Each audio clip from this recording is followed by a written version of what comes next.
దేవుని నామమున స్తోత్రములు. మీకు అందరికీ నా హృదయపూర్వకమైన వందనములండి. Praise the lord. ఎలా ఉన్నారు? బాగున్నారా? దేవుడు మనకి కృప దయచేశారు. అలాగే ఈ దినాన మనకి దేవుడు ఇచ్చారు. ఈ మార్చ్ మాసంలో ఆఖరి ఆదివారం మనకిచ్చారు. అన్ని చోట్ల ఆరాధనలు మహిమకరంగా జరిగినాయి. ఎటువంటి ఆటంకాలు లేకుండా దేవుడు సమాధానంగా క్షేమంగా జరిగించారు. అందరిని బట్టి స్తోత్రములు చెల్లిద్దాం. స్తోత్రం స్తోత్రం స్తోత్రం స్తోత్రం స్తోత్రం స్తోత్రం స్తోత్రం స్తోత్రం. అలాగే ఈరోజు వాగ్దానం ఏంటో నేను ఇప్పటికీ చూడలేదు. ఇప్పుడే జస్ట్ క్యాలెండర్ తెచ్చాను. చూద్దాం అసలు ఏం వాక్యం. ఓకేనా? మార్చి నెల 30. ఉత్సాహగానము చేయుచు ఆయన సన్నిధికి రండి. ఉత్సాహగానము చేయుచు ఆయన సన్నిధికి రండి అని ఉంది.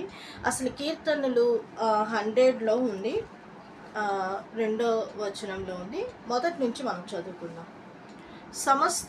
సమస్త దేశములారా యెహోవాకు ఉత్సాహధ్వని చేయుడి, సంతోషముతో యెహోవాను సేవించుడి. ఉత్సాహగానము చేయుచు ఆయన సన్నిధికి రండి. యెహోవాయే దేవుడని తెలుసుకునుడి. ఆయనే మనల్ని పుట్టించాను. మనము ఆయన వారము, మనము ఆయన ప్రజలము, ఆయన మేపు గొర్రెలము. కృతజ్ఞతార్పణలు చెల్లించుచు ఆయన గుమ్మములో ప్రవేశించుడి. కీర్తనలు పాడుచు ఆయన ఆవరణములో ప్రవేశించుడి. ఆయనను స్తుతించుడి, ఆయన నామమును ఘనపరచుడి.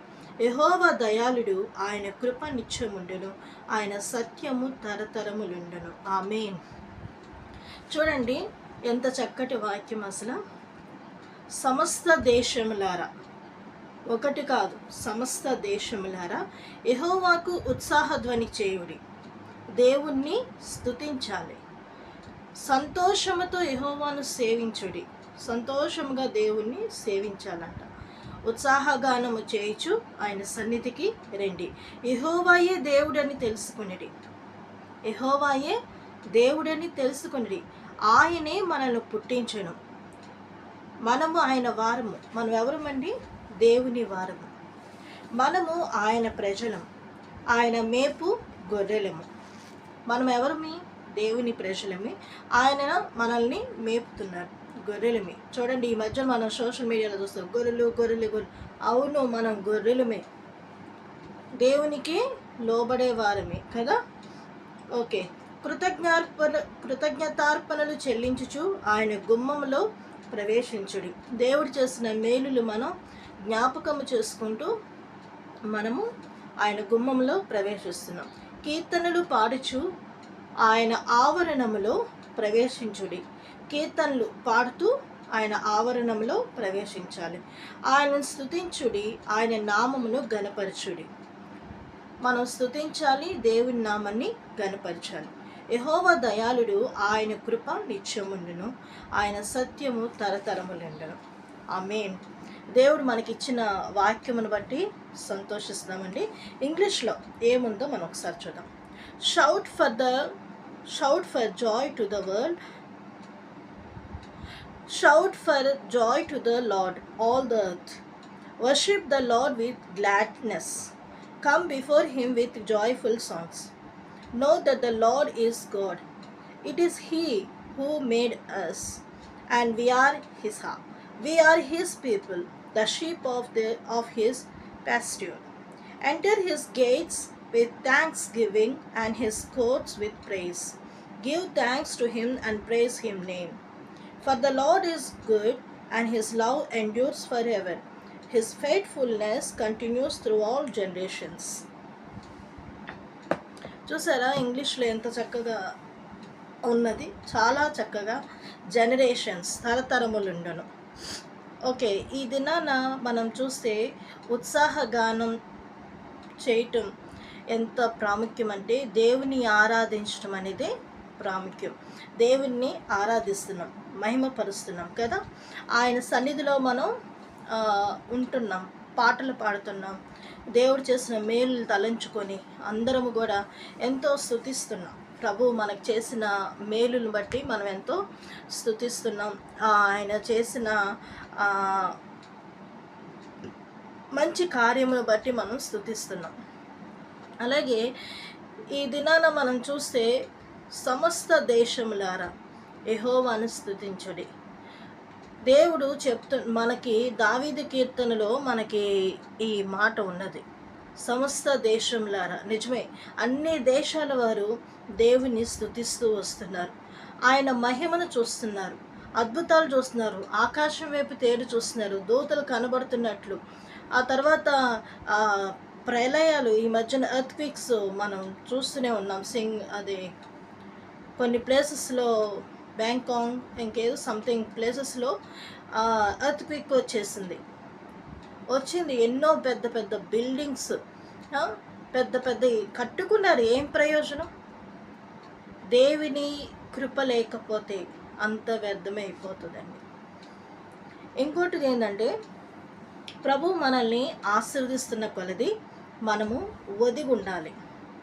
మనం దేవుని మహింపరుస్తున్నాం కదా, అప్పుడు ఇంకా నేను దేవుని ఆరాధించాలి, ఇంకా దేవుని మహిమపరచాలి అనేది ఉండాలి. కానీ నేను ఇంత ఆరాధించాను, ఇంత చేశాను అని మనలో ఒక గర్వం అనేది ఉండకూడదు. ఈరోజు నేను ప్రార్థన చేసుకున్నాను. ఇంకా సరే, మన ఇంట్లోకి, నా రూమ్లోకి వెళ్ళాను. అంటే వాక్యం వినాలనిపించింది. ఆదరణ కావాలి యేసయ్యా అని నేను అలా వింటుంటే, నేను ఎక్కువ గాస్పుల్ పాడ్కాస్ట్ అని ఒక యాప్ ఉంది, యూట్యూబ్ ఛానల్. అది ఆయన భలే చక్కగా చెప్తాడు. ఒక్కొక్క మర్మంతో కూడిన మాటలు బాగా చెప్తారు. ఆ గాస్పుల్ అని ఆయన, దానికి సంబంధించిన ఆయన ఒక వాక్యం చెప్పాడు. నీవు ఆశీర్వదించబడాలి అని అంటే నీవు చేయాల్సిన అంటే చేయాల్సిన మేలులు, అంటే నువ్వు చేయాల్సిన పనులు ఏంటి అని అంటే, నీలో దేవుడు ఎన్నో కృపావరాలు ఇచ్చాడు. నీవు ఎంతో ఆశ్చర్యకరంగా ఉండాల్సిన నీవు ఏమైనా గర్విస్తున్నావేమో, అహంకారంతో నువ్వు ఉన్నావేమో అని దేవుడు నాతో మాట్లాడుతున్నట్లు నాకు అనిపించింది. నీవు దేవుణ్ణి వదిలేస్తున్నావేమో అన్నట్లు కొన్ని మాటలు. నువ్వు ఆస్వాదించబడాలి అని అంటే కొన్ని దేవుడు ఇచ్చి చూస్తాడు అని నాకు ఈ వాక్యం ద్వారా నేను చాలా బలపరచబడ్డానండి. కాబట్టి ముందుగానే దేవుడు హెచ్చరిక ఇస్తున్నాడు, నీవు ఆస్వాదించబడానికి దేవుడు నీకు మార్గం చూపిస్తున్నారు అని. అందులో వాక్యం నేను ఏం విన్నాను అనంటే, మనం చూస్తే హిజ్కియా రాజు ఉన్నాడు కదా, అతనికి భయంకరమైన కుష్టి వచ్చినప్పుడు అతడు జీవితకాలం అంతా అదే వేదనతోనే బాధ భరించాడు. దేవుడిని అడిగాడు, దేవుడు ఆయనకి ఆరోగ్యం ఇచ్చాడు, ఆయుష్నిచ్చాడు. కానీ కొన్ని సందర్భాల్లో ఆయనంటే దేవుడు వదిలిపెట్టాడట. అతను చాలా గర్విష్ఠగా ప్రవర్తించి ఎంతోమందిని చంపేయటము, కడుపులు చేల్చడం కానీ చాలా దేవునికి అయోగ్యంగా అతను ప్రవర్తించాడంట. అలాగే ఇంకొక హాగర్ విషయం అంటే ఆ దైవజనుడు చెప్తున్నాడు. ఆ అమ్మాయి అబ్రహాం గారు శారమ్మ దగ్గర ఎట్లా ఉంది అని అంటే, ఒక దాసిగా ఉందంట. దాసిగా ఉన్న పిల్ల ఎంతో విధేయతగా, ఎంతో నమ్రతంగా, శారాకి అనుగుణంగా ఉన్న పిల్ల, ఆ పిల్లని చూసి, అరే నాకు ఎట్లాగో పిల్లలు లేరు, ఇలాంటి అమ్మాయి అయితే నాకు రేపు మంచిగా, ఈ అమ్మాయి ద్వారా నాకు ఎటువంటి ప్రాబ్లమ్స్ రాదు కదా, ఇంత మంచి పిల్లనైతే అబ్రహాంకి ఇస్తే బాగుంటుంది కదని పిచ్చి తల్లి. కొంతమంది ఇట్లాంటి పిచ్చి తల్లులు ఏం చేస్తారండి, ఇలాంటి ఆలోచనలతోనే ఉంటారు. తనను చూసుకోవాల్సిన, తన విషయం తన గురించి ఆలోచించుకుని, ఆ అమ్మాయి గురించి ఆలోచించి ఏం జరిగింది అని అంటే, ఆ అమ్మాయిని అబ్రామ్కి అప్పచెప్పటం జరిగింది. ఆ తర్వాత ఆమె గర్భవతి అయింది. ఆమె కుమారుని కన్నది. కానీ ఆమె యొక్క పరిస్థితి ఎలా మారిపోయిందంటే, నేను కూడా భార్యనే, నేను కూడా ఒక స్థితిలో ఉన్నాను అనే ఇదితో హాగర్ని చాలా అవమానంగా మాట్లాడటం జరుగుతూ వచ్చింది. ఇంకా అప్పుడు శారమ్మ కోపం వచ్చేసింది. అబ్రహాం గారితో నువ్వు దాన్ని పంపించేయనని. సరే, దేవుడిని అడుగుతాడు, నువ్వు శారా మాట విన్నావు కదా, ఆమె ఏం చెప్తే నువ్వు అదే చేయన్నాడు. అంతే, ఇంక వెళ్ళిపోయింది. ఆమె వెళ్ళిన తర్వాత ఆమె ఏడుస్తుంది. ఎందుకు అని అంటే, తన కొడుకు అక్కడ ఏడుస్తున్నాడు దాహానికి. అయితే దేవుడు హాగరు యొక్క విన్నపము వినేదానికన్నా ఆ కొడుకు ఏడుస్తున్నాడే, అంగలారుస్తున్నాడే, అతని స్వరము దేవునికి వినిపించిన తర్వాత దేవుడు ఆమెకి చూపించాడు, అదిగో నీటి బొగ్గ అక్కడ ఉంది, ఎల్లు నీ బిడ్డకి నీళ్ళు దాపించాడు. సరే, అంతవరకు బాగానే ఉంది. దేవుడు ఒక మాట అంటాడు, షారాయి దాసి అయిన హాగరు, నువ్వెందుకు వచ్చావు? నువ్వు నీ యజమానురాలకి అణిగిమణిగి ఉండు అన్నాడంట. తిరిగి వెళ్ళు, అణిగిమణిగి ఉండు అన్నాడంట. నేనెందుకు ఉండాలి, నాకేం అవసరం అని అనుకోకుండా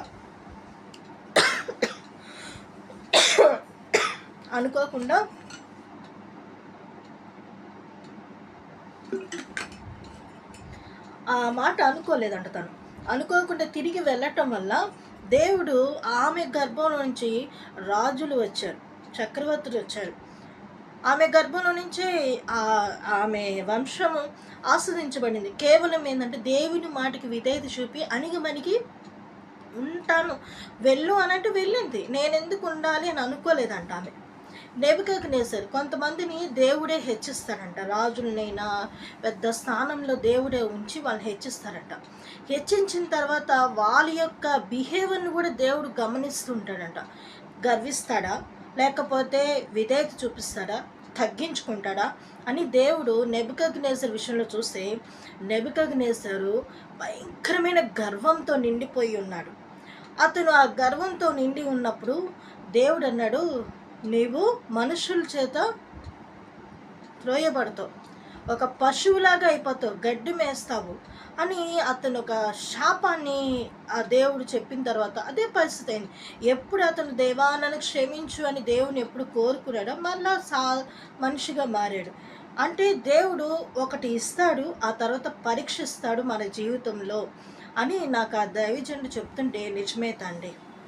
మనకు ఒకటి ఇచ్చినప్పుడు దాన్ని పరీక్షిస్తాడు కూడా. మన హృదయాన్ని కూడా దేవుడు పరీక్షిస్తాడు, మన ఆలోచనలు కూడా దేవుడు పరీక్షిస్తాడు. మన చూపే కానీ, మన మాటే కానీ ప్రతిదీ కూడా దేవుడు పరీక్షిస్తాడు. అప్పుడు ఆ పరీక్షల్లో వాళ్ళు ఎలా ఉంటారు, ఇప్పుడు ఎలా చెప్పాలి, ఓకే. ఆ తర్వాత మన యేసయ్య కూడా సిలువ మరణం పొందినంత వరకు తండ్రికి విధేయత చూపిస్తూనే ఉన్నాడంట. తగ్గింపుతోనే ఉన్నాడు ఆయన. యేసయ్య తండ్రి దగ్గర ఉండాల్సిన అతను అక్కడి నుంచి వచ్చి అనేక మందికి సువార్త చెప్పారండి.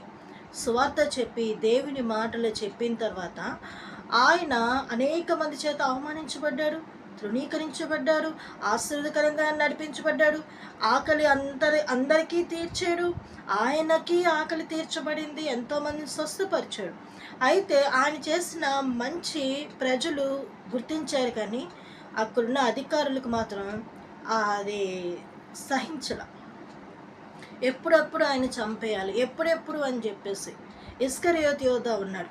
అప్పుడు దాకా దేవునితో శత్రువులు ఎక్కడో ఉండరండి, ఇళ్ళల్లో. లేకపోతే ఇప్పుడు రీసెంట్గా నాకు అనిపిస్తున్న నా యొక్క ఐడియా ఏంది అని అంటే, ప్రవీణ్ కుమార్ గారు, ప్రవీణ్ పగడాల, ఆ బ్రదరు చనిపోయారు కదా.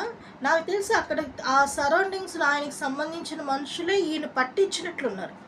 లేకపోతే ఈయన వే ఆఫ్ ట్రావెలింగ్ గురించి తనకున్న ఒక మనిషికే తెలుసంట. మరి ఈ ట్రావెలింగ్ గురించి ఇంకెవరికి తెలియకుండా అంత ఇదిగా ఆయన వెళ్తున్నప్పుడు ఆయనకు తెలుసు అనేక నాకు థ్రెడ్స్ ఉన్నాయని చెప్తున్నాడు, తన పరిస్థితి ఏంటో చెప్పుకుంటున్నాడు, అంతా అవుతుంది. కానీ చూసారా, ఎవరో ఉండరు, పట్టించేది వాళ్ళే. అది గమనించుకోవాలి జనాలు. ఇప్పుడు మన చుట్టే ఉన్న వాళ్ళనే మనం నమ్ముతాం గుడ్డిగా, కానీ చాలా జాగ్రత్తగా, చాలా జ్ఞానంతో ఉండకపోతే చాలా ఇదిగా ఉంటుంది పరిస్థితులు. ఇక్కడ చూస్తే యేసయ్యతో ఉన్నాడు, యేసయ్యతోనే తిన్నాడు, యేసయ్య ఎక్కడికి వెళ్తున్నాడు, యేసయ్య ఎక్కడ ప్రార్థన చేసుకుంటాడో తెలుసు. అతనికి ఏం కనిపించింది దేవుడి మీద? దేవుడిని అన్యాయంగా పట్టించడానికైనా ఏం కనిపించింది? కేవలం డబ్బు కోసమే కదా. కేవలం ఆయన చేసే సేవ నేను ఇంకా ఘనంగా చేయగలనన్నా, లేకపోతే నేను ఇంకా గొప్ప అద్భుతాలు చేయగలనన్నా. కొంతమందికి ఇది ఉంటుంది. పెద్దోళ్ళు సేవ చేస్తున్నారనుకో, ఈ చిన్నోళ్ళు ఏమనుకుంటారంటే ఆయనకన్నా నేను ఇంకా బ్రహ్మాండంగా వాక్యం చెప్పగలను, ఆయనకన్నా నేను ఇంకా బాగా బ్రహ్మాండంగా పాట పాడగలను, నాకు మైక్ ఇచ్చి చూడండి అని అంటారు చాలామంది. అరే తగ్గించుకోవాలి అనేది ఉండదు. ఏమైతే ఈ ఇస్కరియోతు కూడా ఇట్లాగే ఆలోచించుండొచ్చు. అయితే దేవుడు మాత్రం ఆయన అందరినీ ప్రేమించాడు. ఇక్కడ మనం చూస్తే యేసయ్య శిలువ దర్శనము, యేసయ్య శిలువ మరణం పొందినంతగా ప్రభువుకి విధేయత చూపించాడండి. దేవునికి విధేయత చూపించాడు. శిక్షాఫలము పొందుటకై మీరు సహించుచున్నారు, దేవుడు కుమారులుగా మిమ్మల్ని చూచున్నాడు, తండ్రి శిక్షింపని కుమారుడెవడు, కుమారులైనను వారందరూ శిక్షలో పాలు పొందురు. యేసయ్య కూడా అంత తగ్గించుకున్నాడు కాబట్టి ఆయన శిలువ మీద ఉండి ఆయన త్యాగమైనారు. ఈ దినం వరకు కూడా మనం దేవుని మహిమపరుస్తున్నాం, ఆయన ఘనపరుస్తున్నాం.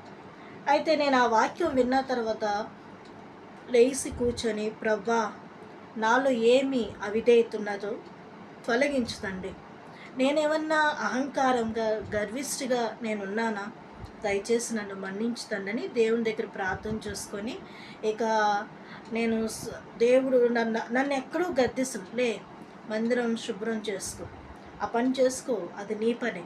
ఇక లేచి మందిరం నేను శుభ్రం చేసుకొని, ఇక తర్వాత నేను ఇంకా కొన్ని పనులు చేసుకొని ప్రార్థనకి రెడీ అయి కూర్చున్నా. దేవునికి లోబడ్డానండి. ఎందుకనంటే దేవుని వాక్యం మనకు తెలియకుండా ఒక్కొక్కసారి హెచ్చరిస్తూ ఉంటుంది. నేను ఎక్కువ ఈ గాస్పల్ అయింది నేను వింటూ ఉంటాను. చాలా బాగా చెప్తుంటారు వాళ్ళు. ఒక భక్త సింగ్ గారిదే, పాల్ యాంగిచో గారిదే కానీ, లేకపోతే ఇలా వాళ్ళు చెప్పేది నేను ఎప్పుడు చాలా విషయాలు నేను వింటూ ఉంటాను. ప్రార్థన పూర్వకంగా చెప్పే మాటలవి ఎంతో ఆస్వాదించబడ్డాను కూడా నేను. సో అది ఎక్కడ ఇదిగో గాస్పల్ తెలుగు పోడ్కాస్ట్, అది ఎక్కువ నేను ఆ ఛానల్ నేను ఎక్కువ నేను ఎక్కువ చూస్తూ ఉంటాను. చాలా బాగుంటాయి. ఓకేనా? కాబట్టి నా ప్రియమైన వాళ్ళారా, ఈ దినాన దేవుడు చెప్తున్నాడు, ఉత్సాహగానం చేద్దాం, మహిమపరుచుదాం. దేవుడు మనల్ని అట్టి దానికోసమే, ఆయన మహిమ కొరకే మనల్ని ఉంచుకున్నాడు. దేవుడు ఈ చిన్న వాక్యాన్ని దీవించును గాక, అలాగే దేవుడు ఆశీర్వదించును గాక. ఆమేన్.